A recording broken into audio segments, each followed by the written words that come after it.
자, 오늘 저희 이제 2단원 들어왔는데요. 2단원은 이제 중세사인데, 저희 이제 마우리아 왕조, 오늘 인도 얘기를 좀 해볼 거예요. 그래서 오늘은 첫 번째로 마우리아 왕조 이야기를 해보겠습니다. 저희가 앞에서 인도 하면 뭐 배웠냐? 인더스 문명 했고요. 그리고 카스트 제도, 브라만교, 요런 거 얘기했었습니다. 그죠? 사실 인도하면 생각하는 게 불교하고 힌두교 두 개의 종교를 우리가 생각하게 된단 말이에요. 그래서 불교와 힌두교 관련된 거 이야기를 좀 해보겠습니다. 일단 첫 번째로요, 석가모니가 불교를 창시를 했습니다. 석가모니, 이제 불교를 창시한 사람은 석가모니인데요.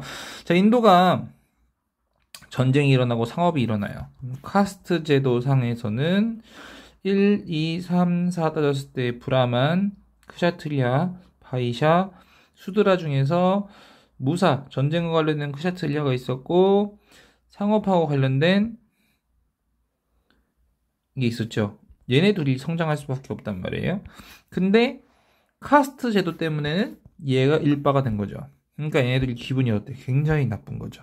자, 그래서 카스트를 비판하고 권위주의에 불만을 품게 됩니다. 자, 그래서 얘들이 열받아서 불교를 창시한 거죠. 그래서 불교는 가장 중요한 건 신분차별을 없앴다라는 겁니다. 그래서 모든 사람들은 평등을 강조한 거예요. 평등. 누구나 다 평등하다.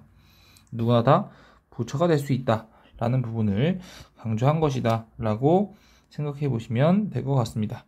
자, 그래서 이 사람들은 이제 무인과 평민계층의 지지를 받으면서 인도에 퍼져나가게 되는데, 그래서 불교의 가장 큰 특징은 요것과 요거다라는 거 생각해 보시면 될 것 같습니다. 자, 그러면서 이제 마우리아 왕조가 등장했단 말이죠. 그래서 마우리아 왕조가 불교를 장려를 해서 불교 장려를 진행하는 부분이 있는데요. 자, 마우리아 왕조 시기에는 인도가 여러 나라로 나뉘게 됐고요. 그래서 알렉산드로스가 저희 앞에서 했었죠. 헬레니즘. 그래서 인더스 강유역을 침범하면서 자연스럽게 통일을 해야겠다는 통일 왕조의 성립에 영향을 주게 되었고, 그 결과 마우리아 왕조를 세우게 된다라는 거죠. 그래서 아소카 왕 때 전성기를 맞이했다. 그래서 불교에 기이하게 됐고요. 아소카 왕은 왜 전쟁을 많이 해서 사람을 많이 죽여서 내가 잘못한 것 같아 라고 생각을 했던 거죠. 자, 그래서 이 사람은 불교 교리를 정리하게 했고요. 석주, 아소카 왕의 석주, 요거 얘기하는 겁니다. 요게 바로 아소카 왕의 석주죠. 그 다음에 도덕적 수행과 해탈을 중시했다. 그래서 이걸 상자부 불교라고 합니다. 그래서 불교는 두 개로 나눠지게 되는데, 그건 좀 이따 얘기를 하고요. 자, 상자부 불교는 이제 실론, 스리랑카, 동남아시아 지역으로 퍼지게 된다는 건데, 마우리아 왕조 시기에는 얘는 또 탑도 만들죠. 그래서 탑도 만듭니다. 이 탑을 산치대탑이라고 한다. 이런 거까지 같이 보시면 될 것 같습니다.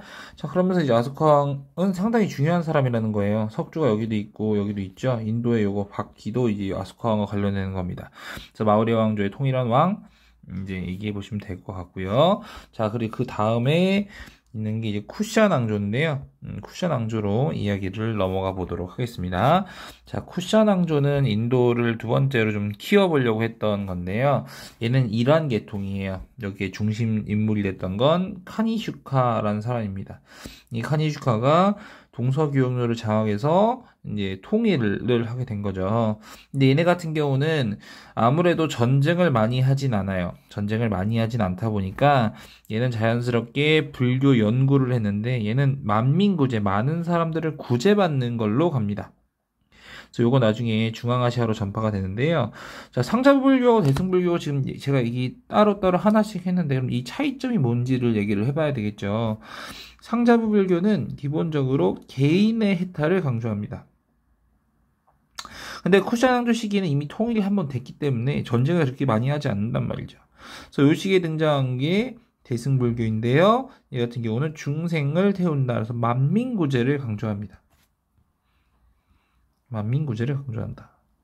그래서 상자불교는 주로 동남아시아로 퍼집니다. 그다음에 대승불교는 주로 퍼지는 게 동아시아, 중앙아시아 요 지역으로 전파가 되더라라는 거 보시면 될 것 같습니다.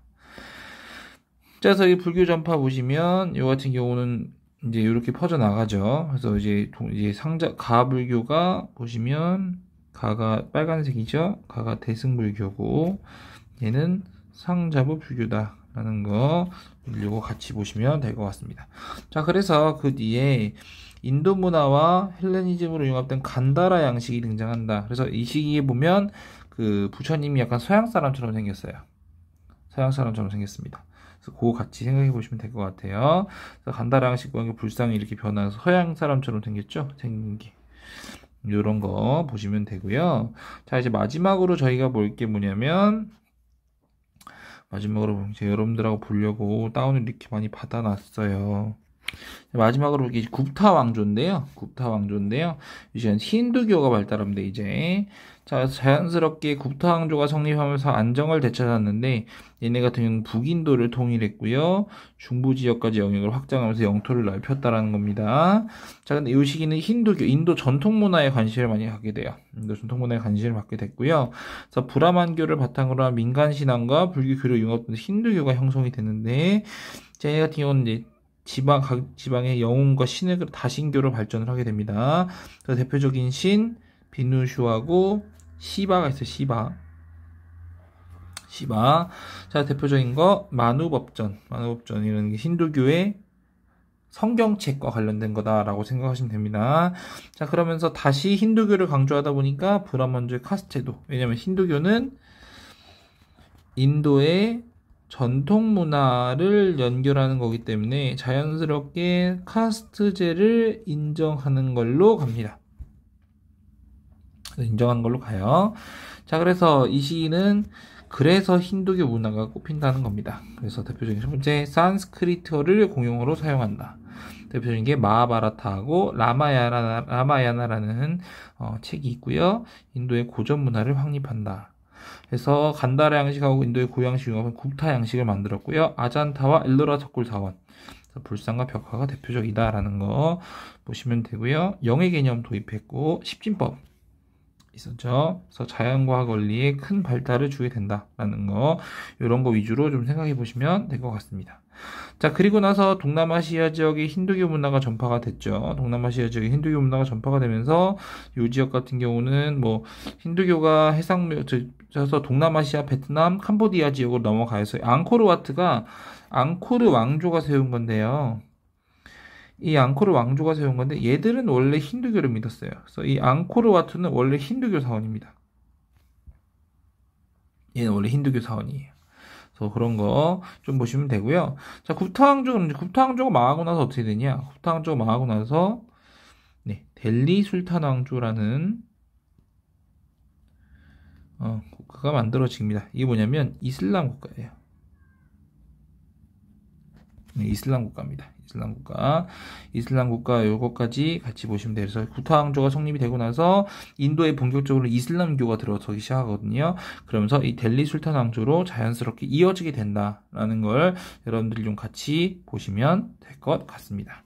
그래서 인도사는 여기까지 해서 정리를 마무리할 거고요. 저희 다음에 이제 중국 이야기를 계속 이어가 보도록 하겠습니다.